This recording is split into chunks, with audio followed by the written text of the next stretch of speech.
नमस्कार बच्चों, मैं डॉक्टर अनीता सिंह चौधरी स्वागत करती हूं आपका राजस्थान सरकार और वेदांता के CSR इनिशिएटिव ई कक्षा में, जिसके टेक्निकल पार्टनर हैं मिशन ज्ञान। तो बच्चों, आज हम पढ़ रहे हैं आपकी फर्स्ट फ्लाइट बुक का चैप्टर नंबर 4 का पार्ट 2, जिसमें हम करेंगे क्वेश्चन आंसर्स और चैप्टर का नाम है from the diary of Anne Frank. तो चलिए देखते हैं इसके question answers. What makes writing in a diary a strange experience for Anne Frank, यानी डायरी के अंदर लिखना एनी फ्रैंक के लिए एक अजीब और विचित्र अनुभव कैसे था। Writing in a diary was a strange experience for Anne Frank. She never had diary, उसके पास पहले कभी भी कोई डायरी नहीं रही थी, इसलिए ये अनुभव उसके लिए विचित्र था, अजीब था। It was a gift on हर 13th बर्थडे, ये डायरी उसको अपने 13वें जन्मदिन पे उपहार स्वरूप मिली थी। She considered it her best friend, और उसने उसको अपने बेस्ट फ्रेंड यानी प्रिय मित्र की तरह संबोधित किया है। ऑन विच शी रिलाइड, जिसके ऊपर वो भरोसा कर सकती थी द मोस्ट, सबसे ज़्यादा। एंड विथ होम, और जिसके साथ she shared all her ups and downs, जिसके साथ वो अपने ज़िंदगी के सारे उतार चढ़ाव, अपने मन की बातें शेयर कर सकती थी। नेक्स्ट देखिए, why does Anne want to keep a diary, Anne ने डायरी रखने की क्यों सोची।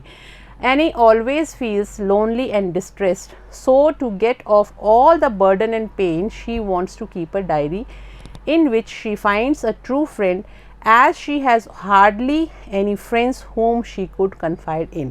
यानी कि एनी ऑलवेज फील, एनी को हमेशा ऐसा महसूस होता था, लोनली, अकेला महसूस करती थी, एंड डिस्ट्रेस्ड, और थोड़ा सा वो तनाव में भी रहती थी। सो टू गेट ऑफ, उससे बाहर निकलने के लिए, ऑल द बर्डन, उस सारे बोझ से बाहर निकलने के लिए, पेन, दर्द, she wants to keep a diary, उस सारे दर्द से, उस पेन से बाहर निकलने के लिए, अपने मन को हल्का करने के लिए वो डायरी रखना चाहती थी। In which she finds a true friend, जिसको कि वो एक अच्छे सच्चे मित्र की तरह जान रही थी। As she had hardly any friends, क्योंकि उसका कोई दोस्त नहीं था, तो वो डायरी को ही अपना दोस्त बनाना चाहती थी, जिससे वो अपनी मन की सारी बातें खुल के कर सकें। होम शी कुड कन्फाइड इन, और जिसके अंदर उसको विश्वास हो, जिस पे वो भरोसा कर सके।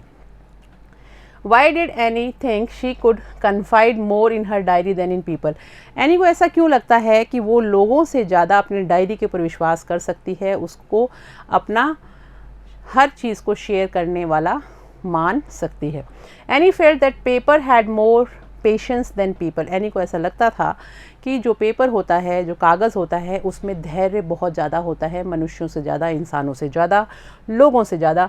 To listen to her plight, जो उसकी पूरी बात को अच्छी तरह से समझ जाएंगे, उसकी अपील को समझेंगे। So it was easier for her to write all kind of thoughts, इसलिए उसके लिए बहुत ईजी था कि वो सारे विचार उसमें लिखे।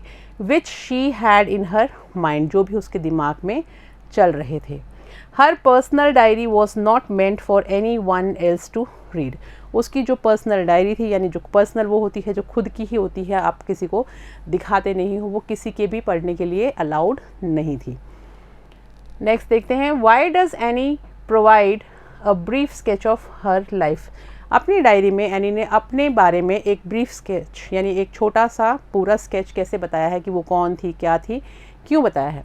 By providing the brief sketch, अपना छोटा सा वर्णन उसने इसलिए किया है ऑफ हर लाइफ, अपने जीवन का।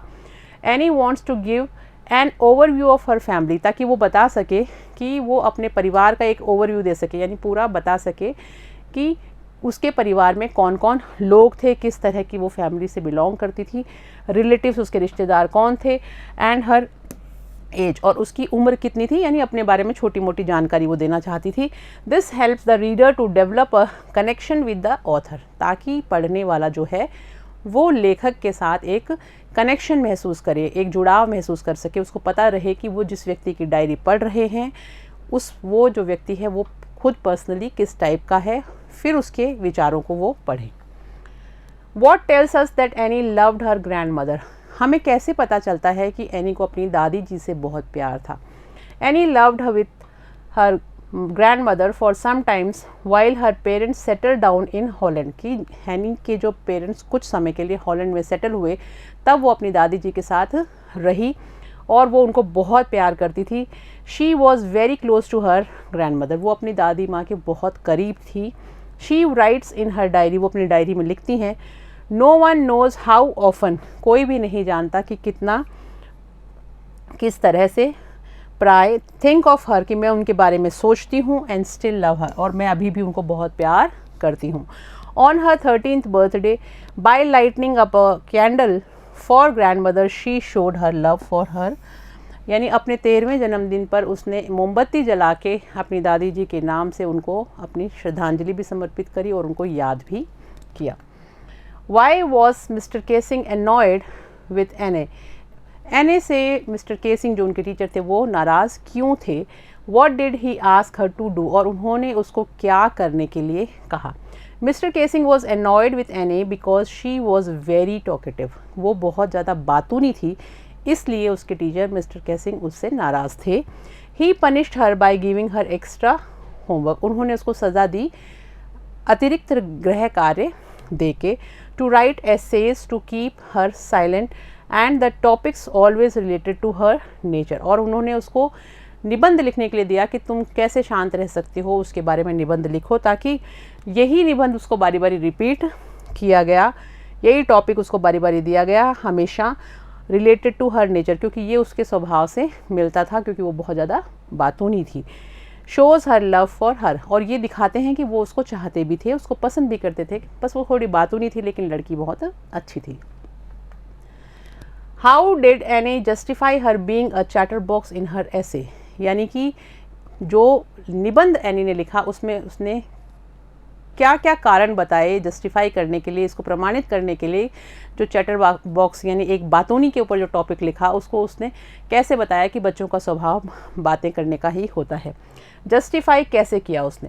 Any justified her being a chatterbox in her essay by explaining that it is due to her mother, उसने ये समझाने की कोशिश करी कि उसकी जो बातूनी होने का स्वभाव है ये उसको उसकी माँ से मिला है, यानी उसकी माँ बहुत ज़्यादा बातें करती हैं, तो ये वंशानुगत है, ये इसलिए उसमें ट्रांसफ़र हो गया है। It is because of genes. Due to her mother who was also very talkative, क्योंकि उसकी माँ भी बहुत बातें करती है। And nobody could do anything about their inherited traits, और जो हम अपने पूर्वजों से ग्रहण करते हैं उन ट्रेड्स के लिए हम कुछ भी नहीं कर सकते, वो वंशानुगत होते हैं, वो आता ही है अगली पीढ़ी में। Do you think mister Keesing was a strict teacher, आपको लगता है कि मिस्टर केसिंग एक कठोर टीचर थे, अध्यापक थे। No, Mr Keesing was not a bad or strict teacher, नहीं, मिस्टर केसिंग बिल्कुल भी बुरे और कठोर टीचर नहीं थे। Because a teacher did something for the welfare of students, क्योंकि टीचर हमेशा बच्चों की अच्छाई के लिए, उनके अच्छे के लिए कोई भी चीज़ करते हैं। Any teacher would be annoyed if children keep on talking in the class, कोई भी टीचर नाराज़ हो सकता है, अनॉयड यानी नाराज़ हो सकता है अगर बच्चे लगातार कक्षा में बातचीत करते रहें तो।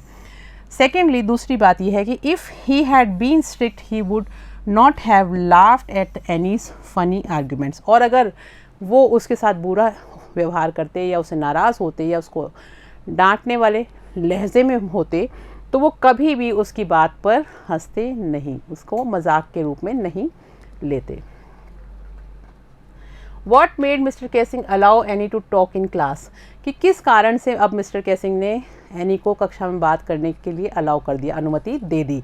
Annie's last essay in the form of a poem, यानी एनी का जो आखिरी निबंध जो उसने एक कविता के रूप में लिखा, शोड, उसने ये दिखाया कि mister casing the lighter side of a naughty girl, उसने एक बच्चे का दूसरा रूप भी दिखाया कि बच्चा किस तरह से हल्के फुल्के में हर चीज़ को लेता है। It helped bridge the generation gap between the teacher and the student, और इसी के कारण जो एक अध्यापक और स्टूडेंट के बीच में, विद्यार्थी और शिक्षक के बीच में जो एक जनरेशन गैप आया हुआ था, उसको एक ब्रिज की तरह भरपाई करने में निबंध काम में आया।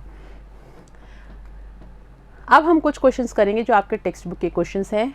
Was any right when she said that the world would not be interested in the musings of A 13-year-old girl, ऐसा जो हमारी एनी है वो ये क्यों कहती है, क्या वो सही है इस बात को कहने में कि कोई भी मेरे 13 साल की बच्ची के डायरी में क्यों इंटरेस्ट रखेगा कि उसने अपने इसमें क्या चीज़ें लिख रखे हैं।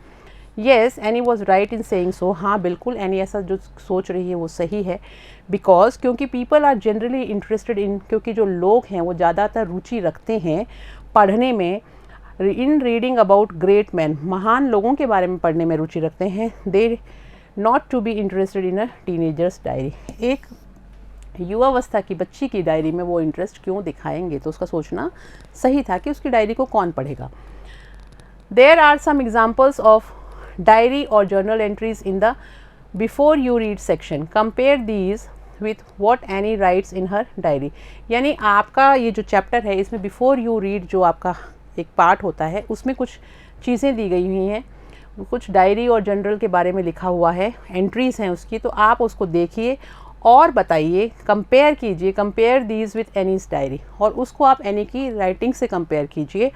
What language was the diary originally written in, कि किस भाषा में वो डायरी लिखी गई थी।